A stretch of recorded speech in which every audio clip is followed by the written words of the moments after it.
Het is 1959 dat twee mensen in een mini auto stappen voor een vrachtreis naar Afrika.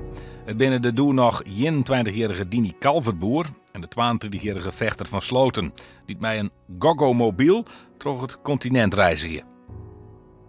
Tijdens de reis ontmoet je Vechter en Kalverboer een gezin uit Engeland. Een van de band van het gezin is de 10-jarige James Adams. Nou, 60 jaar later had hij contact zocht. Het is toch een wonder? Het is zo onvoorstelbaar, 60 jaar later. Hij was toen een klein jongetje. En nu heeft hij zelf zijn nageslacht. Herkende u hem nog? Nee, hij is een beetje grijs natuurlijk. Toen was het nog een scholier, basisscholier. Nee, daar valt niet veel aan te herkennen. Maar de belevenissen wel, die zijn wel gelijk. Die zijn in zijn herinnering en in mijn herinnering.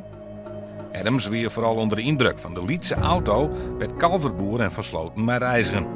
I couldn't believe there was such a small car in the world. You can see my father's Land Rover and Caravan, and the little go-go-mobile is, you could probably stick it in the back of the caravan and still sleep 5 people. Na 60 jaar moet je de drie mensen elkaar weer in het jouwert. Adams is dwaande om een boek over de avonturen in Afrika te schrijven. My parents always wanted to write an account of their own journey, our journey through Africa.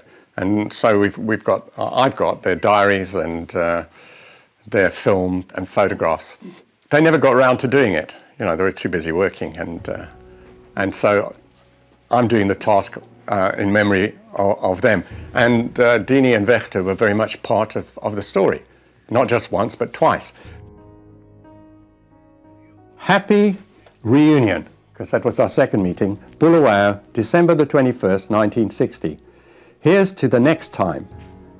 And this is the next time. Lots of luck and all the best for 1961, the Adams family. And I got quite emotional reading this because as I opened it, I immediately recognized the writing because this is my mother's writing at the bottom of the page here. It is very special, and that you actually remembered us. And because we only met we met on the one evening, and really the next day we were on our way. And your visit to us in Bulawayo was short. But it is amazing how even just brief connections like that can last a lifetime.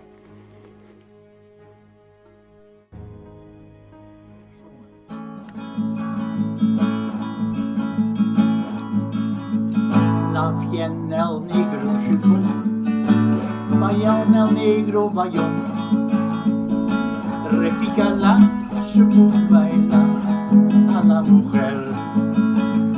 La fienne el negro chupó, vayan el negro vayan, repica la chupó baila. Ik leerde Dini kennen door middel van een vriend van mij die op de dansvloer bij Lesterhuis in Groningen, die die was aan het dansen en op een gegeven moment danste hij met Dini. En toen zei ze van, ik zou wel eens een wereldreis willen maken. Ik zei, nou ja, ik moet een keer een grote reis maken. Wil ik een keer maken, maar ik weet niet of dat lukt. Nou, ze zei, ik wil wel mee. Nou, en dat was een flinke meid en een leuke meid. Het was bijna een filmster. Echt waar hoor.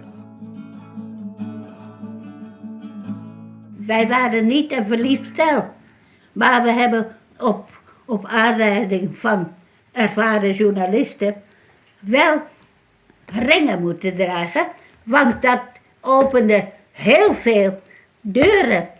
Want dan kwam je over als een just married stel.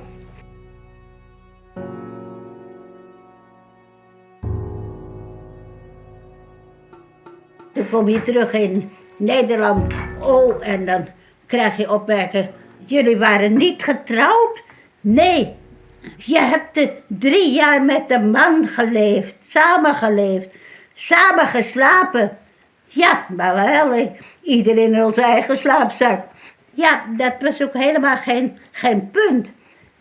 Wij waren buitengewoon goede partners. In die tijd was dat helemaal niet normaal. Nee, daarom kregen we ook zo'n enorme blabla.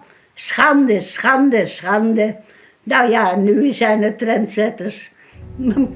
Dus wat moet je? Wij leven en wij hebben geleefd.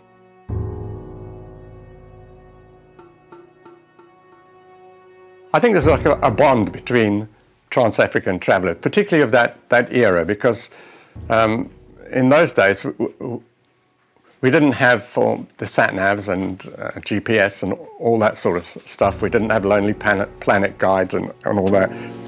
It was a real adventure time.